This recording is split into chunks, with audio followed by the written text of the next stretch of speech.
បានបញ្យល់ពាក្យនៅក្នុងហទី5សាធារណៈជនហពាក្យជានាមជនទូទៅសំរុំកូននាមដែលត្រូវបែបបត់មិនទាស់ភ្នែកអាណាជាបាលនាមអ្នកគ្រប់គ្រងរក្សាគេមកដាក់នាមត្រង់តំណែងដែលបានស្លាប់ទៅហើយពាណិជ្ជកម្មនាមរបរលក់ដូរការលក់ដូរកល្យានមិត្តថ្នាក់ពាក្យជានាមមិត្តល្អឬមិត្តគួររាប់រក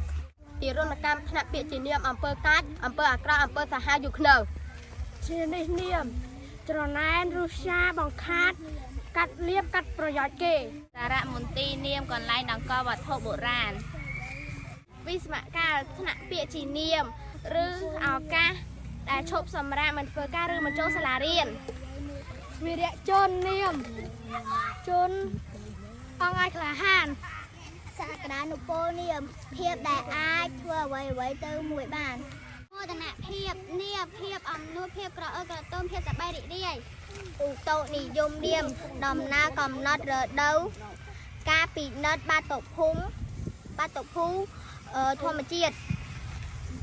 ស្នាព្រះហួរនាមស្នាដៃនាฬิកានាមការលះបង់